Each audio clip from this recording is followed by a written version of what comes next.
what, I'm what just we're trying to build in a little experience for me. got it.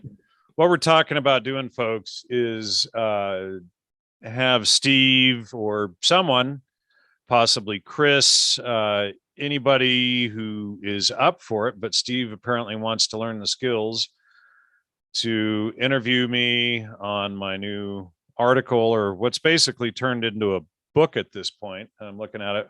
Flesh of the Gods, Teonanacatl and the Aztec Mushroom Death Cult, how a mushroom death cult was transformed into a new age religion. And I've been pounding away at the keyboard for weeks on it, and it's now at 70 pages single space, 68 pages single space.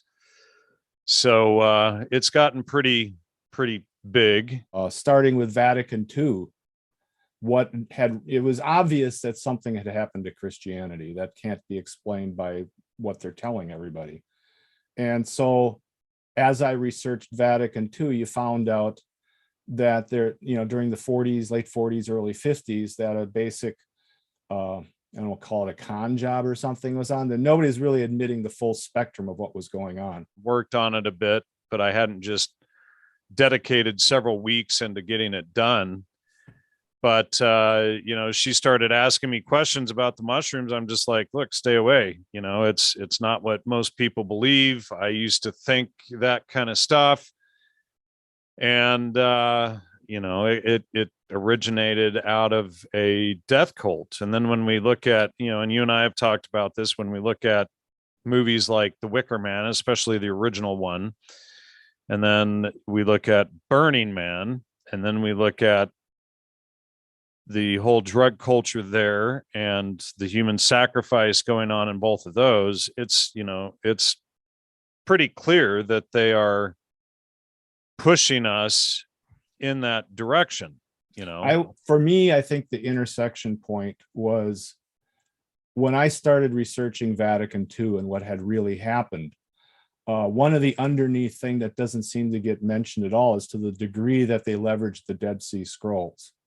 Now, most people, even Christians, oddly enough, as I've done a little of my own surveys, a lot of them don't even know what the Dead Sea Scrolls were anymore and why they're important. Some people seem to know a little bit, but I think where we intersected on that is you had connections with John Allegro, and John Allegro was somebody who I had researched, and talking about that, his whole spin was similar to what the general spin of the Dead Sea Scrolls, that this somehow vindicated an early form of Christian Gnosticism, which eventually he insisted spilled over to mushrooms, which that led to your mushroom research. And I'm still the publisher of his book, and I try to disclose that everywhere when possible, because I was fully down that rabbit hole 10 years ago, and over the years it's like, wow, there is something seriously wrong with this whole narrative. But unlike Wasson, Wasson, in my second book, The Holy Mushroom, I exposed how Wasson was who launched all of the attacks on Allegro, and went through and investigated all of those attacks and showed how it was all Wasson. But that led me really into continuing to investigate Wasson for the last 15, 16 years now, and amassing all of this documentation. And I started writing this Teonanacatl article like 7 years ago, so it was time to get it done. I just started amassing the original colonial citations that Wasson used, and he fudged most of them. Most of them were about cannibalism, human sacrifice, murder, whatever, and he just omits all of that and takes a little line about mushrooms and goes that direction. So and that's exactly what he did with Allegro, going back to Allegro's Sacred Mushroom and the Cross and whatnot. I've talked about this, and you said that you agreed, was that it appears that Christ was supposed to be the last human sacrifice, ending these old religions and the cannibalism and human sacrifice, etc., and bringing about Logos as God instead of executing thousands of people on the sunstone, or whatever the case may be, in these cults. So hold on, I gotta mute my phone here. So there's an overlap there too between Christianity and you're supposed to drink the wine and take the bread in remembrance of Christ, rather than actually imbibing and chowing down on somebody's leg, like with the book of Esther and the blood libel and all of that, and the book of Esther being what seems clearly the fifth gospel. And if they don't want to talk about that and only talk about Christian wrongs, then that's not an honest dialogue. I'm trying to tie it together here. Well, I mean, I suppose the next step, which you've already stated, was that what's her name ate her son unknowingly, out of control on this drug cult, and that's what we're seeing with Mexico. And then you factor in adrenochrome and whatnot, and then you have this, these essentially frenzied dance parties where they were cannibalizing their human sacrifices. And then Wasson and these people, they took only the mention of the mushrooms and left behind anything about the human sacrifice and cannibalism and all the rest of it, and then try to sell it as the long lost mushroom religion of Mexico. Well, you have to really be, a PR man, maybe the vice president of public relations for JP Morgan Bank, which is what Gordon Wasson was, to be able to finagle that type of analysis out of that. Because anybody who goes, who dedicates months to flush out the primary citations, it's not what they're going to find. They're not going to find a soft, lovey-dovey, fluffy, new age version of this mushroom cult. You have just acquired Professor Carl Ruck's book on Mithraeus and this whole cult, and I suspect you'll find a lot there. And in fact, Professor Ruck was my first #1 episode when I launched the show in 2008. I traveled to his house and interviewed the guy, and now I see him deeply embedded in all of this academic fraud and cover up of all of this stuff. He's the guy who invented the word entheogen, which I exposed in 2014 as as based on entirely fraudulent and ridiculous claims. But he could be professor emeritus now, but he was professor at Boston University, and he's been a central figure behind the promotion of all of this stuff for since the 70s. He published the article on creating the word entheogen back in 1979. And as you prove and argue in this book, yes, your hypothesis is that Haman is Christ, right? And you provide 13 exact coincidences. 13 coincidences, but also scholars throughout I think I have like 15 or so scholarly things say that Esther cannot be a 450 BC story. It's impossible. Well, and the oldest copy of Esther comes from Josephus. Right. And then when you have the archaeological evidence that pops up and shows that they, in 2017 or 15 or something, they found one of the temples that buried under Mexico City that they estimate had 130,000 skulls. So that's quite a bit of sacrifice. And then just yesterday or day before in Mexico, they found let me see if I can pull it up here. They found what at first they thought it was a crime scene with 150 skulls, And then they discovered that here it is. I'll share it here for the audience. They discovered that let me see here. Is it gonna? While you're looking at that, I'll finish up what I'm saying here. Is that at that point you find around the 2nd century that these cults split. Christianity goes one direction, the Dionysian version of Christianity goes another direction, and that's where you get this precedence of these mushroom cults. By the time you get to World War II, ostensibly that Vatican II was a permanent solution for there you go. Yep, you can keep. Okay, well, this is the article here. Police find 150 skulls at crime scene in Mexico. It turns out the victims, mostly women, were ritually decapitated over 1,000 years ago. This is from April 28th, 2022. So it's 5 days old now. But this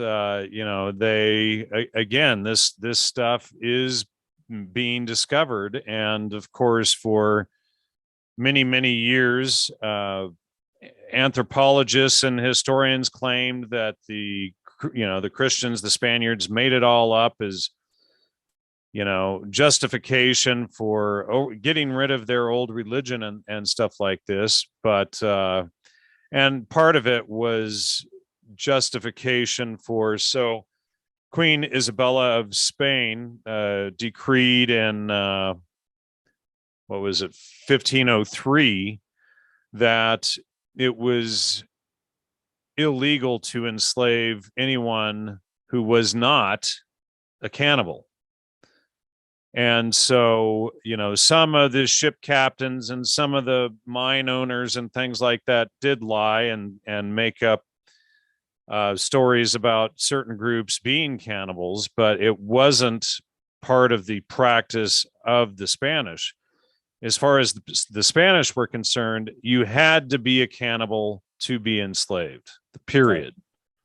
And this goes into, if you go into World War II, and you're going to be honest about it, one of the main hatreds that Hitler had for the Jews was this idea of the blood libel. It's in Jewish books. It's all over the place. So you would thought by the time they would go to Vatican II that they would address this as a real issue.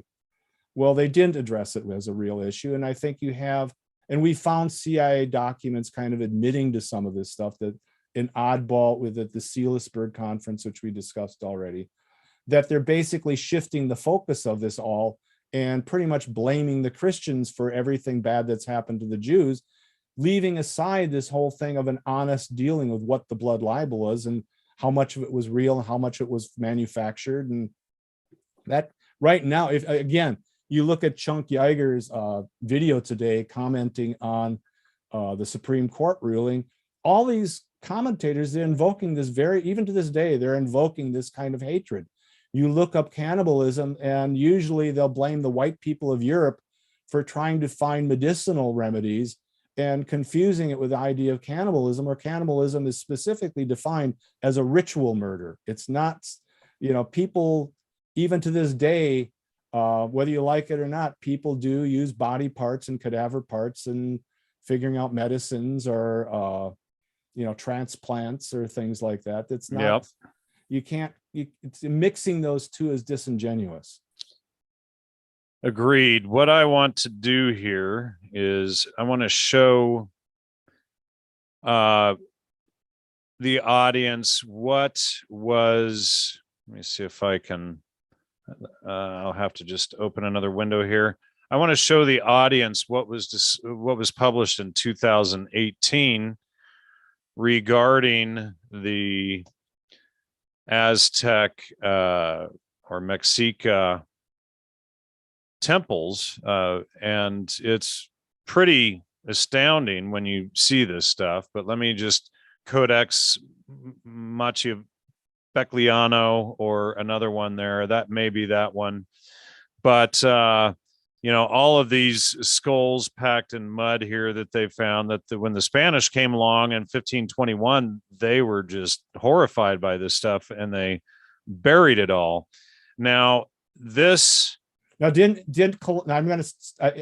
assuming that I've ended my, is there any loose ends I've left here on my end of it? I don't know. Just give me a second. Let me What finish I'd like this. to do is turn it around. Now I'd like to start, letting Okay. you. Well, have we fit? Well, we haven't gone into some of the other topics we need to, but Okay, so I'm gonna take off my hat now and kind of turn it more over to you, and I'll ask questions once in a while.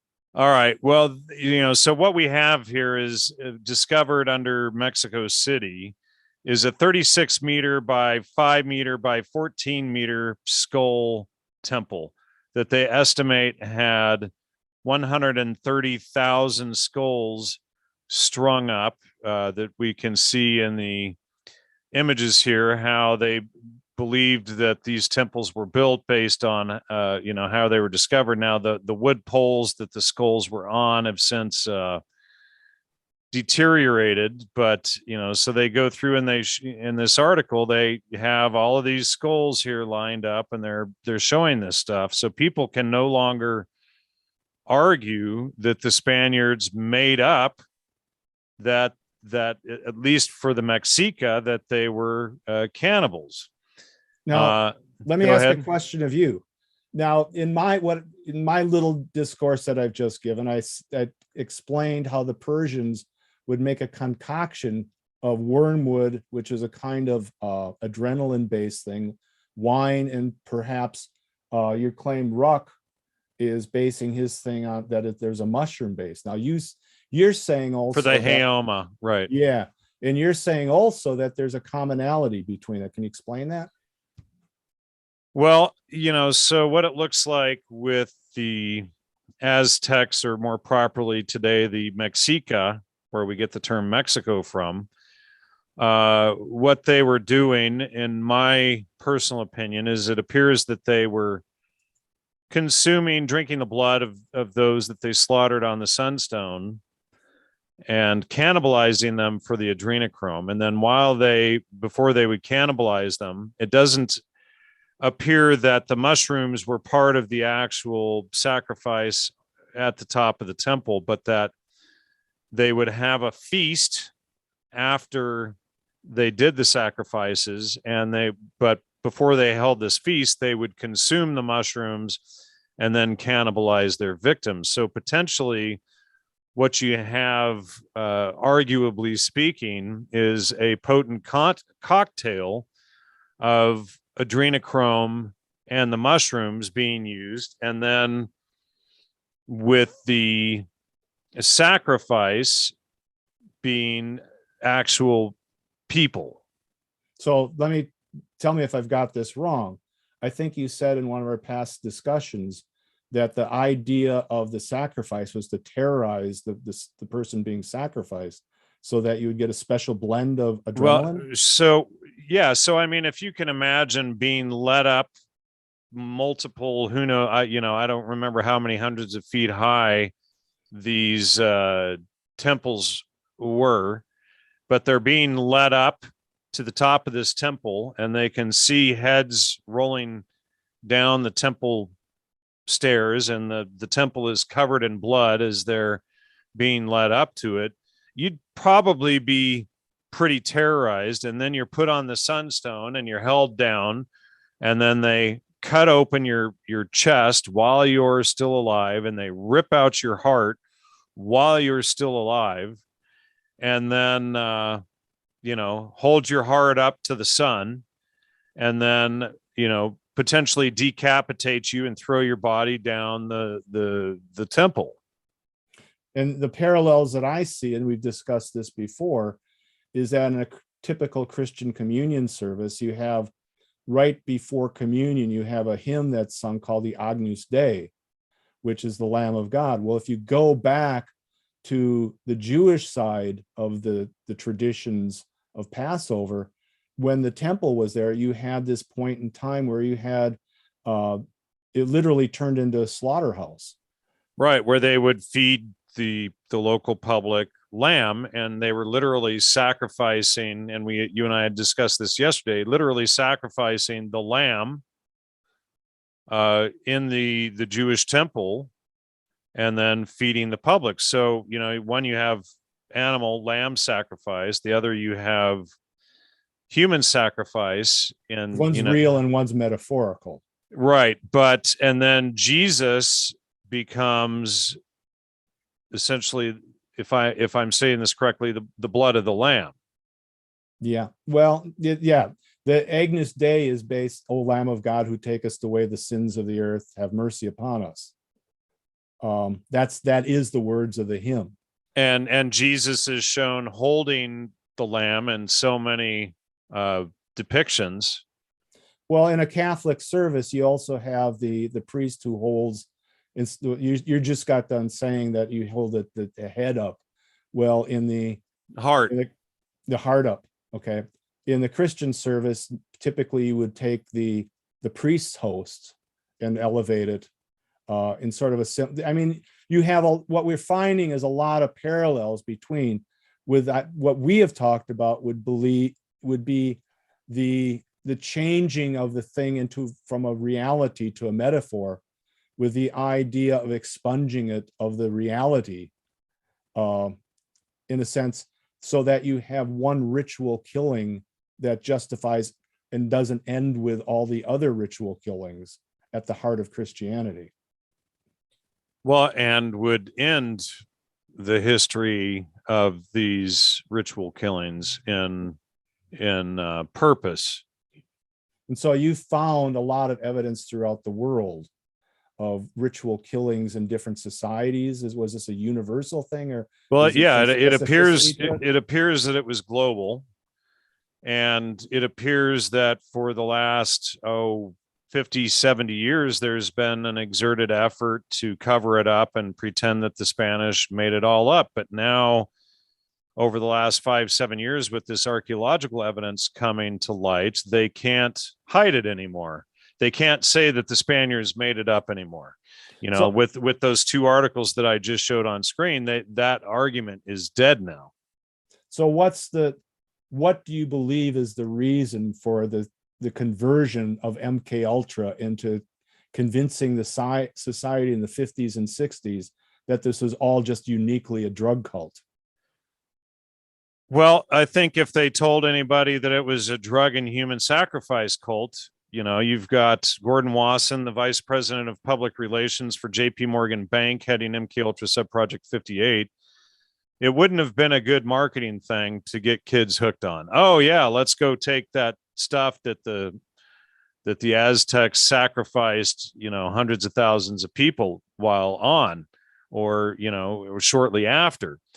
And so they intentionally, and it looks like it went all the way back to Richard Evans Schultes, who is the founder of ethnobotany and another one who's considered the original Indiana Jones. But they all of them are covering up the human sacrifice aspects and only discussing the drug aspects. So then you have this agenda. Well, you know, if you're bringing back the drug aspect, if we go from Wicker Man to Burning Man and the psychedelics, et cetera, we're only one step away, really, with you know, with the human sacrifice aspect. And then we see the, you know, the cancel culture and these, you know, freedom for everything and everything goes blah blah blah, moral relativism, et cetera, that we've seen over the last 7, 8 years just explode everywhere, with the complete lack of critical thinking from people coming out of the universities and colleges, and nobody's taught how to think anymore. They're taught what to think. And then we see just this, you know, like today with the whole Roe v. Wade thing. I mean, they're arguing to sacrifice children. What do you think? To some degree, do you think this is a diversion tactic to get people obsessed with drugs? Or yeah, but I think, you know, and I don't want to use a slippery slope fallacy, but I think the intended goal of all of this was to lead people back into this type of total debauchery, you know. And you just have, you know, so you've got the drug cult here, and then you've got the cannibalism here. It's one step away from falling into this you know, this heresy, this ancient satanic drug cult. And they, you know, and the Mexicans, the Aztecs, Mexica, whatever you want to call them, they absolutely worshipped serpents. You know, they had Quetzalcoatl, the plumed serpent. They had built temples where on the solstice, or was it the equinox, you know, a serpent would traverse down the stairs of the temple and whatnot. So it was serpent worship. And, you know, and people can say, well, you know, Satan worship with the serpent, that's a Christian thing. But, you know, when you look at the poisonous aspects of the serpent and of the drugs, and, well, you know, we can even connect, as I've shown you in my 2014 article in Theogens, What's in a Name, Aldous Huxley and Timothy Leary are sitting there bragging about recreating the fall, and, you know, and how the first controlled substances. So they made the connections themselves. They made the connections themselves, and how the first controlled substances were the drugs. And so, you know, and they're sitting there having a good old laugh about it, and talking about how the Bible is the obstacle to this evolution. Well, it looks like they're trying to recreate. Hold on, wait. The evolution. What is the evolution? Well, that's what I was just about to say. Is I think their evolution is a devolution, that they are wanting to bring back, in a sense, this ancient drug culture. They want the debauchery, the lack of critical thinking, the hypersuggestibility, the schizophrenogens or psychotobimetics, you know, to mimic psychosis.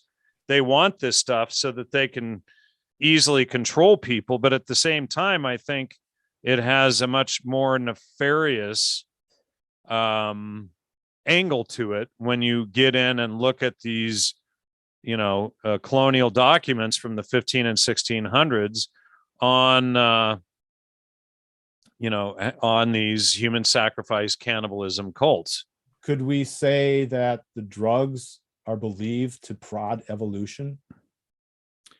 So Terence McKenna, who is a big charlatan, came up with this stoned ape theory in his book Food of the Gods, where he argued that the whole foundation of Darwinian evolution, which of course we know is a lot of BS as well, was that what he did was he basically took it and he inverted the Genesis story. And he said that, you know, they ate the mushrooms on the savannas of Africa, and that kicked off human evolution. And, you know, of course, this was rocketed around the world by Joe Rogan and others, promoting this total nonsense, but, you know, or pseudoscience, I should say. But Terence promoted the idea. He admits in one of his lectures, "Hey, Del, I'll talk to you in a bit, Del." He promotes this in his lectures, in one of his lectures, as a Trojan horse. And what is a Trojan horse? It's a military strategy by stealth. And so who is he using the military strategy against? The youth, apparently, correct?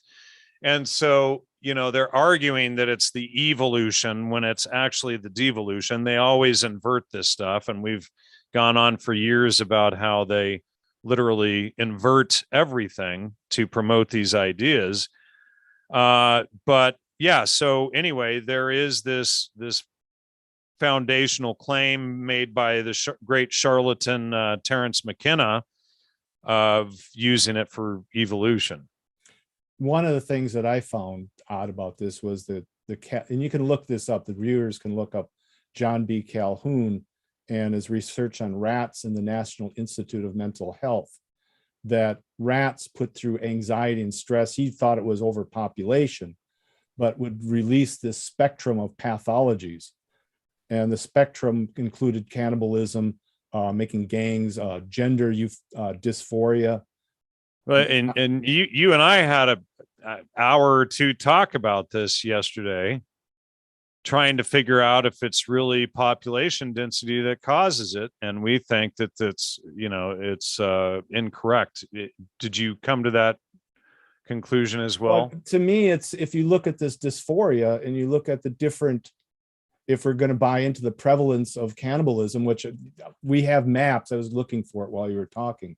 I don't have it right up my, but there's the which maps, the cannibalism maps? yeah. I think I have it right here. Hold on just a second. Well, you go ahead and talk and I'll look for that. Well, the idea is most of these places were not places you would consider overpopulated. So how does, this is, you're talking about the 1600s or so, or even older. How do you, if that is the cause, and we're going to believe this, follow the science, which is John B. Calhoun and National Institute of Mental Health, that what causes these pathologies, as he called them then, we are afraid to call them pathologies now because we're trying to normalize them. But he chalked it up to overpopulation. That prodded the spokesperson, Paul Ehrlich, who wrote the book, The Population Bomb, and basically tried to frighten the whole world in that we would only have 10 years. And I believe it was that the failure of the population bomb that eventually ended up being our modern global warming threats and things like that. Did you know that one of the maps that you sent me is a Tartary map? Yes. Interesting. I thought you'd be interested in it. I just caught that. Sorry, go ahead. And I'll show it on screen here. Oh, go ahead and show it. All right. So there's a couple different ones here that you sent. Let me just share that window here. Now that I've got, here we go. All right, so here's one of the maps. We have what they considered, I guess they called Negro land in Africa here, where it was dense, and then Brazil, Guyana. Oh, geez, I just forgot the name. Mexico, etc., North America, Canada, northern, looks like Russia or Finland, something right there has it. China, India, all over Australia, New Zealand. New Guinea is a big one. Papua New Guinea. There, what's that little tiny island off of Australia? Also, it was big there. Here's the map of Tartaria that goes into. This one shows cannibalism as well. I just sent it. I didn't even. Oh, okay. So. But on the top is the term anthropophagy. Well, the anthropophagy would definitely be cannibalism. Yeah, that's on the other map. So I mean, it was the modern commentators are trying to turn this all into a made up thing by white men to take over the world. Right. But the thing is, what you're looking at is most of these Catholic missionaries. I mean, this was a dangerous occupation. They go in, whether you believe it or not, they went into what they believed was places they were going to get eaten. Yep, absolutely. So what? Yeah, so here's a close up of that. Oops, let me just zoom that back out. So, and there is a really good book on Africa that is still readily available called Negroes in Negroland that is about this specific area shown here, and I didn't share my mouse, unfortunately, but that area in Africa. But then you have all of these other areas around the world that are Haiti. Yeah, boy, there's a can of worms. And here's another map here that you showed. Cannibalism was practiced. So, we have all of this evidence of global cannibalism, and then we have this concerted effort to cover it up and make gullible people believe that the Spanish Christians who are supposed to be following Logos made it all up, that it was just missionary slander, that they made up lies. Now, again, there is evidence that certainly some captains and mine owners, etc., did make up the lies, but the law, as far as the Spanish court was concerned and the royal court was concerned, was that if they weren't cannibals, you could not enslave them, period. Didn't Christopher Columbus report back to Spain? So the day after Christopher Columbus reported back in 1493, they declared that no that all of those people would be free except for the cannibals, if I recall the citation correctly. So the very day that he got back to Spain, he reported it, and they declared all of the non-cannibal tribes would be free peoples. I think it's important to know, especially like I said, you look around the news today, to the degree that critical theory is based on the misrepresentation of this. Isn't that wild? Yeah. And then, so, here's the thing though. Here's the underlying story that nobody wants to discuss, except for me, apparently, is that all of the descendants of what would be slaves today would be based on Queen Elizabeth's or Isabella of Spain's edict in 1503. The vast majority, I should correct myself and say, are descendants of cannibals. Okay. So that's volatile words. Right. And it's volatile. And not only that, not only were they cannibals, but they owned slaves themselves that they cannibalized. Wasn't there some reports on, and again, this is volatile territory. I don't know how well it sits with different people. And again, nobody was there. We didn't take pictures of it. But again, I think this falls under the honesty of telling the story, is that you can't just dismiss these things by saying, well, white people practice some odd medicinal Right. herbs in the Middle Ages. Somewhere these accounts either are completely made up, or there has to be some truth to them somewhere. Well, and that's what Professor Neil Whitehead did, whom I had on the show in 2008, before his untimely death. But he goes through and he analyzes everything. Oxford graduate, PhD in anthropology, worked at University of Wisconsin-Madison, and he analyzed all the data, and he spent time out in Guyana and whatnot, and he said, yeah, there's no doubt that cannibalism was being practiced. Was there some being blown out of context? Yes. Was it real? Yes, absolutely.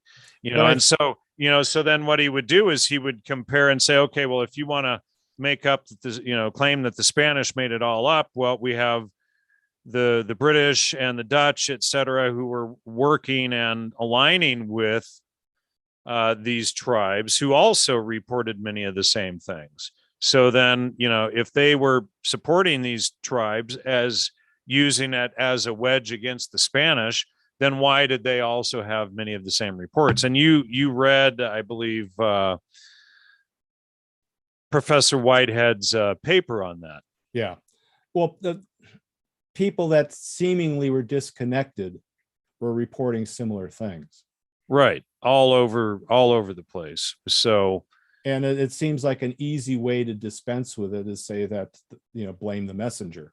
Right. Well, yeah, kill the messenger. Then we can just poo-poo it all. And those Christians, they made it all up, and never mind. Again, you and I have discussed many times on the shows. So have I and E. Michael Jones, the concept of Christian logos. Truth is God and Satan is the father of all lies, and making up slander and lies about this stuff. And not only that, lies that had to be presented to the king and queen of Spain in their reports and documentation probably wouldn't bode well if they were discovered to be making or fabricating these reports. And I would actually go a little bit different direction. Does it sound like somebody who's presenting an honest overview or analysis of what's going on would make up of an entirely drug cult and then basically pervert a whole nation of teenagers that eventually would be adults, as they did in the 60s underneath MK Ultra? To what degree do you justify what's, not only that, but to what degree do you justify the recapitulation of what you're hiding here? You've created a drug cult. You created a kind of what Calhoun called a behavioral sink, which includes things like over promiscuity, Well, and abortion. well, as you know, and I've read them on the show many times, like, we get into these reports out of the Florentine Codex published by Father Sahugan, or Friars Sahugan, excuse me. And he's, these there's 5 of these reports in the Florentine Codex where the people are totally debauched, and they are talking about that there. And yet Wasson is covering all of that up. And then, he creates a really weird spin story 23 years later in his The Wondrous Mushroom book, where he's, oh, well, this gave the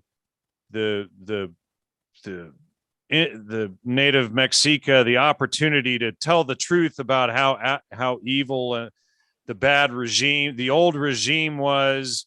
But his spin is just ridiculous. Let me read his spin here before I go into these. From these citations, we learn that the inebriating mushrooms had been abused under the old regime, as would be natural in any community freely using them. Okay, well, the hippie culture maybe that he created, by accepted standards of the Nuaha and other Mesoamericans, the mushrooms were imbued with sanctity and were to be ingested only where the glow of religious belief accompanied the act. Okay, well, that's completely ridiculous, because I've gone through every citation he's used, and it's all total BS. This claim is just absolutely ridiculous based on his own citations. And often he would just omit the paragraph before or after, or even the sentence before or after, and just get that one little line, and I've even had idiots on Facebook within the last couple of weeks argue these points with me. Oh, well, that's just because they're not taking these substances with due respect. It's like nonsense. In our 5 citations, the repellent context was fortunate for Sahugin's informants. They could truthfully and gladly exoriate those who in former times had abused the mushrooms, and the friars would also approve of such exoriation, though they naturally were condemning all use of the mushrooms as mortal sin, trafficking with the devil. I mean, Wasson is just the never-ending quintessential liar and propagandist and BSer. The guy is just a unbelievable piece of trash. Earlier today, at kind of your prodding, I typed in cannibalism in the Vikings. Yeah. And I was not even able to research it very well, because almost all the hits I got were either universities or papers written by, reputable institutions, quoting that, trying to push the case that the Europeans were really the cannibals. And made up all of this stuff. But the quotations, the citations had nothing to do with real citations. They were citing art works of art, or, Grimm's fairy tales or something like that. Which is about witchcraft, by the way, Hansel and Gretel, etc. Like, well, let me citing Bugs Bunny. I mean, right. Let me read, and many in the audience are going to be familiar with several of these, but these are from the Florentine Codex, Book 10, The People, by Friar Bernardo de Sahugan. And these were originally written in Nahuatl by the Aztec or Mexica informants. For him, he had hired dozens of people and painters and artists and writers to help him with all of this, trying to document the entire culture for, reports that went back to the King of Spain, etc. It was published in 1569. One of noble lineages, a follower of the exemplary life, a taker of the good example of others, a seeker, a follower of the exemplary life. The good one of noble lineage is a student, a teacher indoctrinated. He follows the exemplary life. He sets forth the exemplary life. The bad one of noble lineage is a scandalizer, a flatterer, a drinker, besotted drunk. He goes about becoming crazed. He goes about eating deuterostramonium and mushrooms. He becomes vain, brazen. The lewd youth. The lewd youth is a madman. He goes about drinking crude wine, a drunkard, foolish, dejected, a drunk, a sot.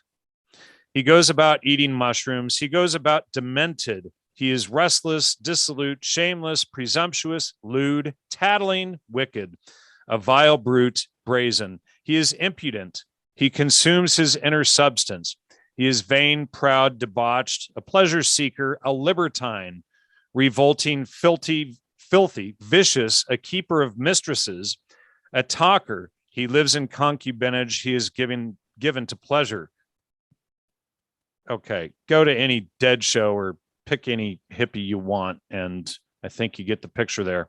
I'm going to read one more. I won't read my favorite, which is the harlot of the carnal woman. I've read that one like 50 times on the show about the itching buttocks and all of that. That's some pretty funny stuff too, but this is another short one here. Another noble woman is of nobility. She belongs to the order of rulers, comes from rulership, whether she is legitimate or a bastard child. The good noble woman is one who is bashful, ashamed of evil, who does things with timidity, who is embarrassed by evil. She works willingly, voluntarily. The bad noble woman is infamous, very audacious, stern, proud, very stupid, brazen, besotted, drunk. She goes about besotted. She goes about demented. She goes about eating mushrooms. So again, these are actually written by the Mazatec in the original language of Nahuatl, and they were translated to French, English, and Spanish.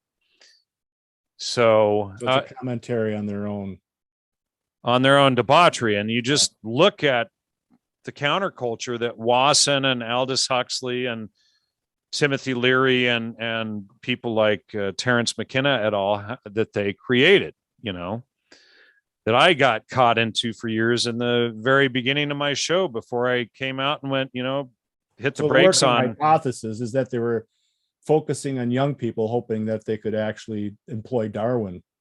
Well, when you look at these reports, I have no doubt that they read these old reports and said, let's just take out all of the cannibalism and human sacrifice, and we'll promote the drugs to the population for debauchery and iniquity. And then probably eventually that'll lead back to the cannibalism and the rest of it. Eventually end up in 2022.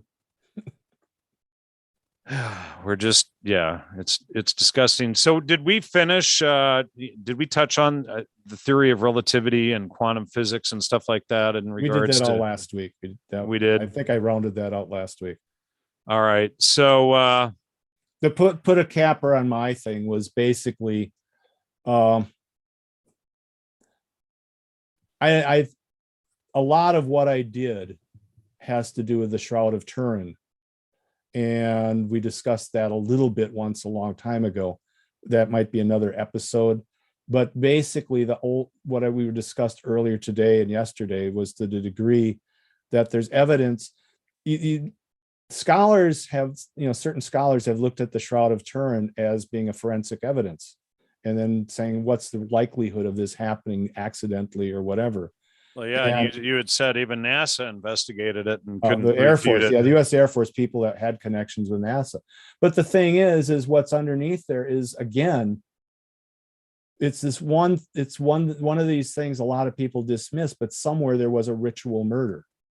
Yeah, and the evidence is there, and some of it people say kind of poo-poo it, but there's a lot of forensic evidence, I think, that a sane person would say you can't just dismiss as being white bigotry or something like that. And it seems to me one of the motivating factors today is critical race theory, and one at the centerpiece is something everybody's afraid to bring up, and it came up in Vatican II, it came up with the drug culture, is it seems like underneath was a concerted effort to hide the truth and cover it up with a drug culture. Yeah. So thanks to Steve and Dell and Jeffrey, who all sent donations, and also thanks to Matthew and Ka Painter, whom I already mentioned earlier, all for supporting the show during this episode. Are there any questions from the audience as we wrap up this series? Anybody? And do you have anything else you want to add, Steve? I think that puts a pretty good capper on my whole book, Authenticating Christianity, because one of the things I was trying to do in that book is take real life incidents of recorded history and put them into a context that affirmed what was going on. So many people think of Christianity as this odd religion that you're worshiping this image of this God in the sky or something like that. And I think there's a virtue in trying to make these things real and having people confront the reality of the whole thing. When you go to church and you have communion or something like that, even myself, as we're talking these things out, I'm faced with the reality even more of what's going on. So we got a good question from Joe in the chat. And so he says he's young and basically trying to figure out if reality is completely relative and if there is no moral consistency. And you and I have covered this in depth, and I've covered it on the show for years and years. Your book, which I recommend to Joe, is called Authenticating Christianity. It's 229 pages, I think. And he goes through all of those arguments. And so what you're questioning, Joe, is what is Neoplatonism and Gnosticism and Manichaeanism and Catharism, etc., that is bled into Christianity and into all of these New Age. Well, the principal question in all this is reality real, or is it a figment of your imagination? Right. And the beginning of that has to do is there certitude? Can I have certitude in something? And the idea is if I can prove certitude in one thing, then there has to be certitude in two things, and you built up the scale. Well, in the old way that the church used to teach it before Vatican II, is you began with the principle of non-contradiction. Something cannot both be and not be at the same time. Something can't be contrary to itself. That becomes a first principle, and you can be certain of that. It's impossible to be both sides of that equation. What happens with Manichaeism and into Gnosticism is really a hatred for reality. They can't resolve those things, so they try to do away with it. Reality becomes a creation of a fallen God instead of in science they would say a first principle, but in Christianity we would say a God. But in Gnosticism, it's always the reality was created as a mistake. It becomes an argument over good and evil, and it's unresolvable. And it's a long path. But the thing is, you can have, again, once you acquire a certain basis in certitude, which I've just given you, you can now go back and search these things. There's other books than myself too that you can go back and start building up a structure of certainty. Rather than jump right into the brink of the whole thing, build up. One of the things that doesn't get published enough these days is the concept of a theodicy. And the theodicy is a type of Christian book where they really didn't try to sell you on Christianity per se. What they tried to show you was the problems with the way people look at reality, and then they show how Christianity answers those things. That's always a good approach to get your feet on firm ground, realizing that all these Gnostic paths are purposely made contradictory, and they're at the end of the day, they're really just the philosophical version of taking drugs. Yep. And some guy Bursey in the chat is, you had a trip you still haven't forgave yourself for, I bet, and mushrooms are from the earth. And, I'm almost finished writing a 70-page paper or book going through every ancient citation, covering the entire history of where the whole mushroom religion comes out of.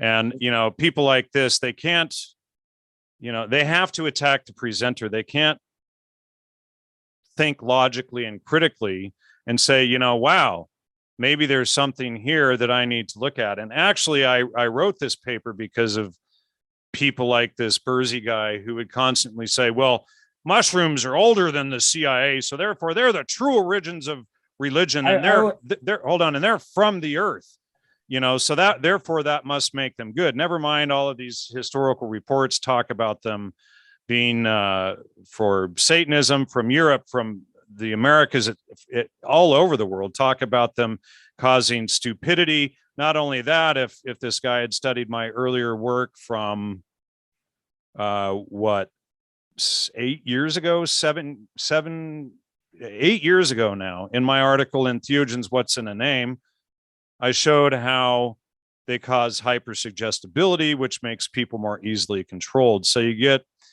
these arguments from people like this who want to attack me and make it about, oh, well, I must have had something, blah, blah, blah, to make it not about the research, and it's just, no, it's the whole thing was provided, it was manufactured by the CIA under MK Ultra subproject 58. You wouldn't even know about the mushrooms unless it was for MK Ultra subproject 58. He's like, adios, knuckle draggers. I did not attack you. Grow up. Yeah, you did, dude.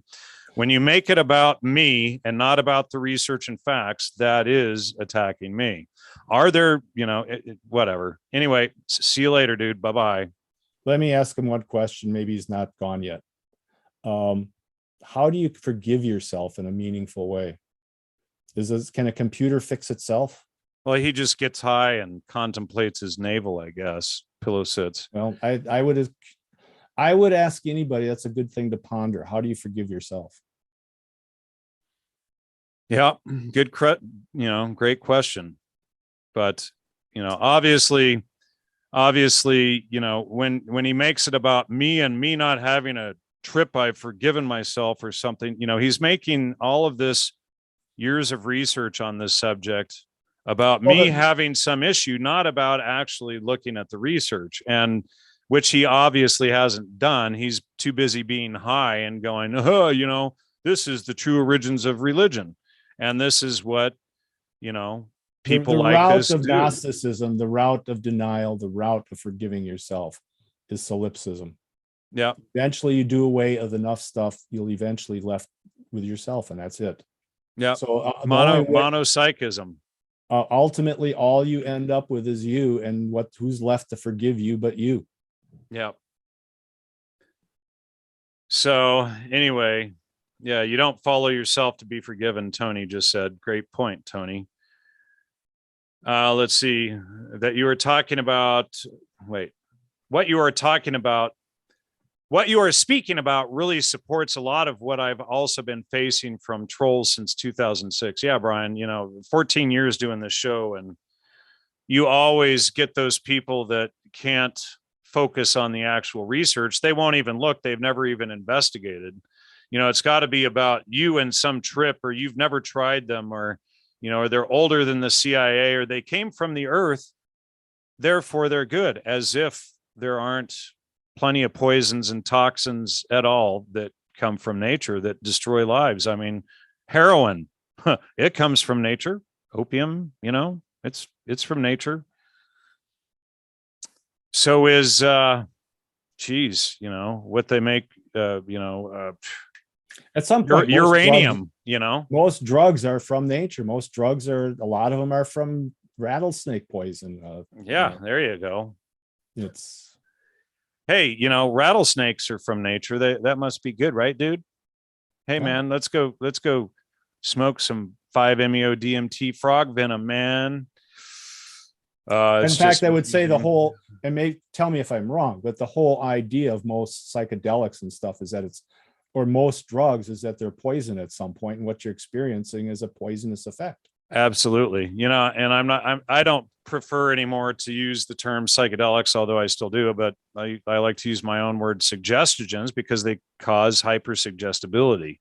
Mm-hmm. And the word psychedelic was manufactured by Humphrey Osmond, who we know for a fact was MK Ultra subproject 111. He worked directly with Aldous Huxley, who is the architect of MK Ultra, et cetera. So They created that word and the word entheogen to market these substances to people like this guy Bursey, who is impervious to facts and history. And what I would say flat out is this is the action of an honest person? Is it honest people make mistakes, honest people rear back a little bit once in a while. This idea of this complacent we're gurus and we know everything and just follow us and we'll take care of you. The whole idea is duplicitous, because underneath we've exposed the fact that there was other schemes underneath. That just isn't the action of somebody who's an honest person, as far as I'm concerned.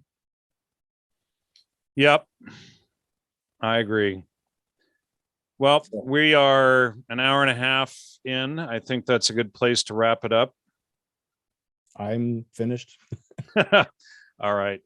Thanks, everybody. Hit the like and subscribe. Thanks to all of you who supported the show tonight. You can also send donations from logosmedia.com, LOGOS media.com. And have a great night, everybody. And we will see you soon. Maybe we'll go into more depth on some of the discoveries soon. Maybe I'll bring Chris back and he can interview me on the mushroom article. But anyway, we shall see you soon and be back soon. Have a great night, everyone. And all right, ladies and gentlemen, hopefully we're back. Logos Media's Unspun episode number, what is this? 214? Should be, although it looks like it might be showing the wrong number on the thing there. Hopefully not. Let's see. Is it going? My goodness, it didn't refresh on me. There it goes. It's going. All right. We are live. So this is Logos Media's Unspun episode number 214, Understanding Heresy, part 3 with Steve Jones. Steve, welcome back. Hi. And this is season 14, episode 10. We're going to be wrapping up what we didn't finish last week on heresy, obviously, and maybe going off into some unrelated stuff afterward. I don't know. What do you think, Steve? Well, we've sort of made a pact here that at some point in the future, we're going to reverse roles. So you're more experienced at interviewing people. So I was hoping to kind of bridge that gap a little bit towards the end of this and see if we can reverse roles a little bit. Well, were we planning on doing that in a separate episode? And yeah. Okay, because I'm just trying to build in a little experience for me. Got it. What we're talking about doing, folks, is have Steve or someone, possibly Chris, anybody who is up for it, but Steve apparently wants to learn the skills, to interview me on my new article, or what's basically turned into a book at this point. I'm looking at it. Flesh of the Gods, Teonanacatl and the Aztec Mushroom Death Cult, how a mushroom death cult was transformed into a new age religion. And I've been pounding away at the keyboard for weeks on it, and it's now at 70 pages single space, 68 pages single space. So it's gotten pretty big and pretty dark and covered a lot of stuff. And you're reading it, Steve, sent you on a bells and whistles hunt, discovering other stuff that kind of ties things together. Well, not only that, but I think there's an intersection point between what we're both doing. When I got sort of first interested in researching, this was like over 20 years ago, starting with Vatican II, it was obvious that something had happened to Christianity that can't be explained by what they're telling everybody. And so as I researched Vatican II, you found out that there, during the 40s, late 40s, early 50s, that a basic I don't know, call it a con job or something was on, then nobody's really admitting the full spectrum of what was going on. And I think where we're intersecting is you found the similar thing with Christianity also, but also leading into the drug paraphernalia and all that stuff in the 60s, the drug culture, that a similar kind of false story was told. And it seems like we've noticed a lot of times the players seem to be connected. The players are similar. or not just similar, but often the same, or Very same guy. buddies, or whatever. But Yeah, so this wasn't or planned out the this way or anything like that. It's just, I would bring up something to you and you bring up something to me, and voila, the paths are crossing. well, and what kicked me off to get this Teonanacatl article finished was my cousin, and she needed some information on it, and she was asking me questions about it. And so I sent her my paper, and, a few times a year I had pulled it up and worked on it a bit, but I hadn't just dedicated several weeks into getting it done. But, she started asking me questions about the mushrooms. I'm just like, look, stay away. It's not what most people believe. I used to think that kind of stuff.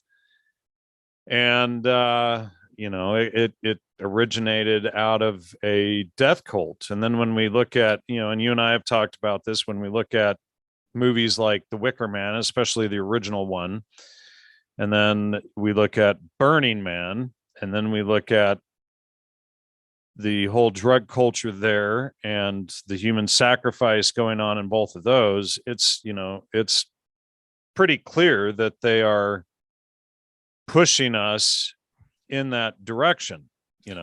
For me, I think the intersection point was when I started researching Vatican II and what had really happened. One of the underneath thing that doesn't seem to get mentioned at all is to the degree that they leveraged the Dead Sea Scrolls. Now, most people, even Christians, oddly enough, as I've done a little of my own surveys, a lot of them don't even know what the Dead Sea Scrolls were anymore and why they're important. Some people seem to know a little bit, but hardly anybody remembers the impact of it all.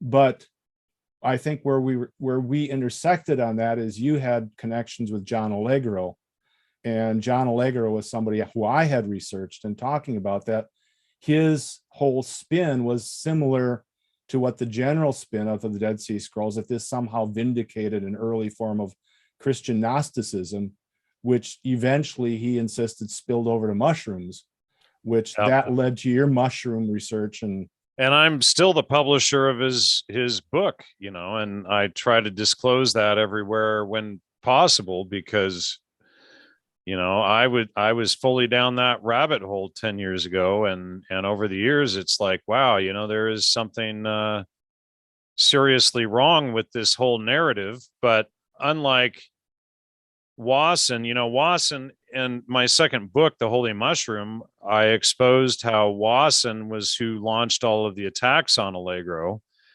and went through and investigated all of those attacks and showed how it was all Wasson. But that led me really into continuing to investigate Wasson for the last 15, 16 years now, and amassing all of this documentation. And I started writing this Teonanacatl article like 7 years ago, so it was time to get it done. And thanks to Matthew and Ka Painter for the support in the chat.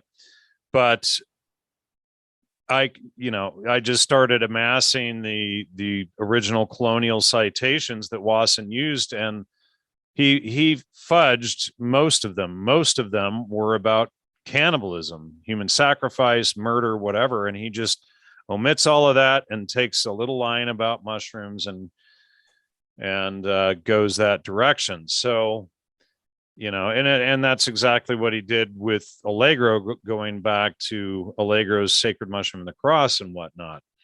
But today, go ahead.